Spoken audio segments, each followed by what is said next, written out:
Welcome to the bold analysis, ladies and gentlemen. I also need to mention that my voice a bit cracked, but I believe that you still understand. Of course, I was home and kama nilipata homa just because of the difference in environment. Yes, so today I managed to travel Siaya, Mulaha, Segere, Ugenya. Yes, and I have a very interesting analysis on the fate of my good friend David Ochieng, the Ugenya MP. Of course, we're going to have that interview sometime later this week, and of course, we will catch up with the people really who can tell us about that. There is ghost workers paradise in government, and this is not something that needs to be taken lightly, because the national payroll, in my own understanding, needs to be audited. The kind of grave anomalies that really came out from the county government's human resource audit points out a fraction. It's just a fraction of what is happening in the country. I wish I'm wrong, but there is a high possibility that the national exchequer, or rather the national payroll, needs to be audited to find out who exactly is earning money from government and where is he working. And what is provoking this is something that have really brought Twitter storm by the ODM Director of Communications, Philip Etale, on some people that are accompanying President William Ruto into his foreign visits, and it's not clearly, their roles are not clearly spelled out. Ladies and gentlemen, kindly subscribe to our channel, click the notification bell, and like our video. Thank you, guys. We are today's date 12, into 3 days into our camera purchase fundraiser. We've raised 32,300 shillings. Out of the 80,000 target, we are now remaining with 48,000. I continue to reach out to us. Those who are hearing about this for the first time, as Team Bold, I wanted to expand so that I can do the interviews with ease as part of the content that we want to introduce into the channel. And on that end, I requested for a support of 80,000, just a donation from us so that we can buy one extra camera, and the target is we shall cross the fundraiser on 22nd. So thank you guys for those who've been contributing, the 10,000, the 1,000, the 50. Asanteni sana, asanteni sana. We will do this together. Now, for people who follow the Bold, I opined some time back that William Ruto will have to work extra hard to make sure that the wage bill is reduced. And I also insisted that any financial austerity measures that are going to be put must start by making sure that Statehouse budget is subject to scrutiny and very diligent audit. And now, 3 days later, my analysis has been vindicated. The ODM Director of Communications, Philip Etale, raised a conversation in Twitter asking a question. What is William Ruto's son-in-law, Ezanagu, really doing in the state visits? There are photos that were shared when William Ruto visited Uganda. Jude Ruto, who is his daughter, was also there with the husband, Ezanagu, Alexander Ezanagu, who is the son-in-law that married her in a lavish wedding 2 years ago that was conducted here in Nairobi. Remember, he's a Nigerian, but has married one of our daughters, June Ruto. And so, by fate, the father-in-law, William Ruto, is the president of Republic of Kenya. So, people are asking questions. And by the way, what do you think is going on? Because people are wondering, what is his role around William Ruto exactly when he's doing these foreign campaigns, or when he's doing these foreign missions? That is not the first time that the son-in-law to the president is coming out in public with him. I think he has been a frequent face in Statehouse in a couple of times, and I remember apart from the inauguration, which of course it was a must, of course it was all important function that he would attend, a day later he was again spotted in Statehouse when William Ruto was appointing the judges. And so remember, this son-in-law who married June Ruto was a Kenyan ambassador, I think was based in Poland, and it is in that level that they met, and of course from that that relationship evolved to a marriage. Now, Kenyans have asked very important questions on what exactly is the role of Alexander Ezanagu. And for me, I made an observation that if William Ruto and the president and our president is not careful, then he will end up working with creating a paradise of ghost workers. This is possible. I am not saying, and I totally agree, that even president's family, by the way, are they part of the presidency? Of course, they're first family. And what is the extent of the first family? So the in-laws to the in-laws to the president, are they part of the first family? It's an interesting one. And when President William Ruto, the former President Uhuru Kenyatta, was in power, we never saw the children making public appearance.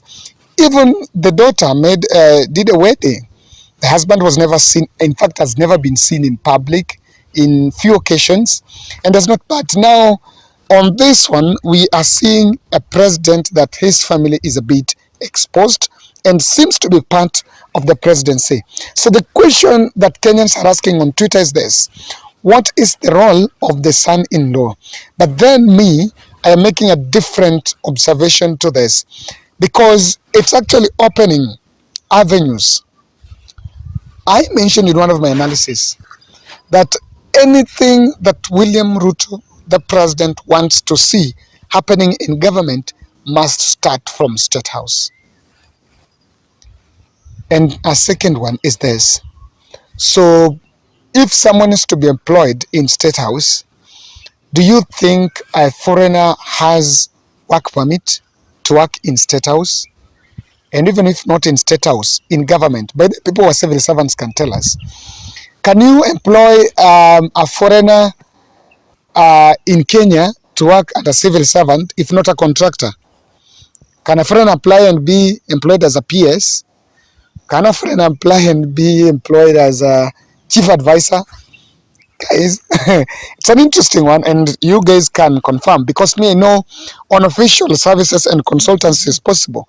Is he a consultant to the state? It's important. Now, president and people that are supposed to close to President William Ruto, I think this is my look into this, that he needs to keep the first family away from the state functions. He needs to keep the first family away from the public so that Kenyans don't see.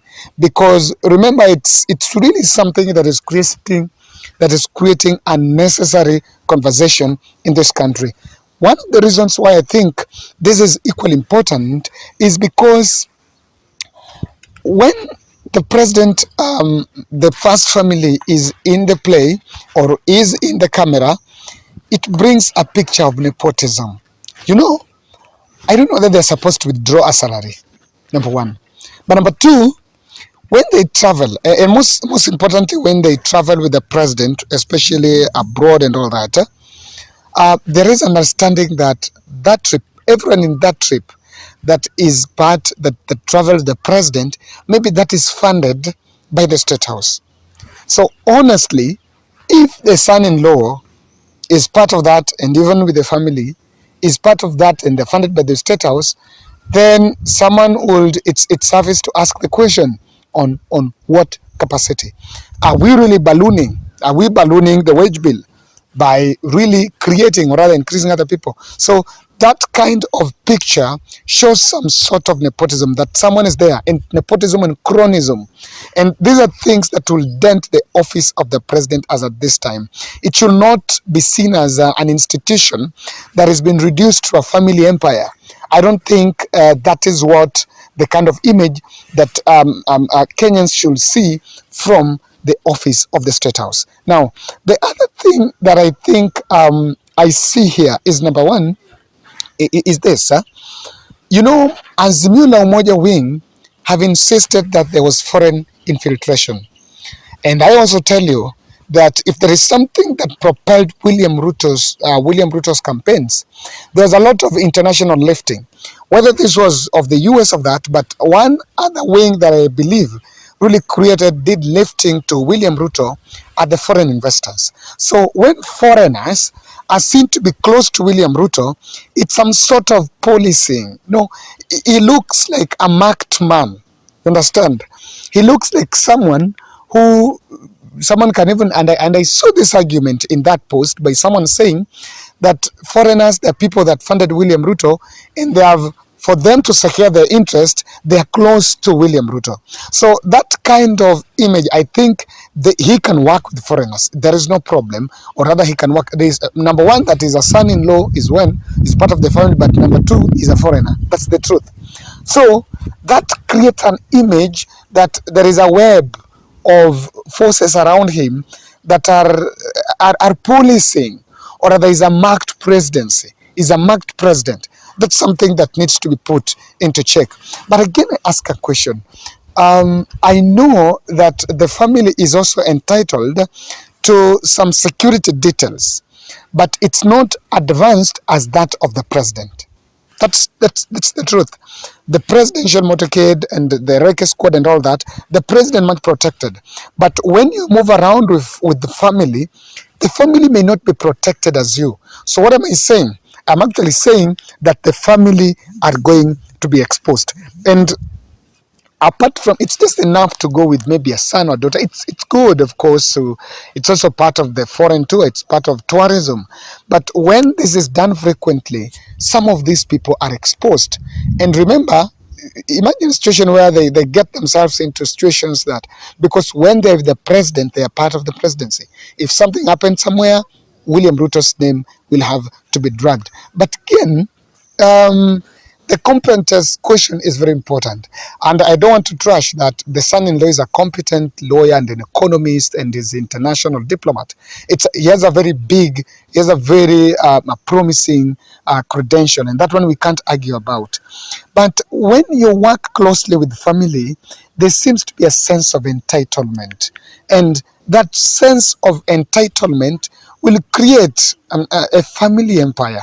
It will create a bit of some fear in the people, amongst the people that work around president. So when you leave people to be free, I want to imagine where you've appointed one of your relatives as an advisor. Anyone around you, anyone working around you with your relative feels entitled. And such kind might create a culture that might not be favorable to the office of the presidency. The office of the presidency is the highest office in the land. And of course, I concur with those who argue that at least for this, it has to be dropped down. And that is why I insisted that if State House budget is audited, it's totally going to be a different story. But I want to know in your in the comment section, guys, under what situations or under what conditions can government employ foreigners? I'm really interested to find out that, especially people who are working in government and in HR. You can get even to my WhatsApp and tell us. And kindly support our camera project. My number is there, 0710 62 78 89.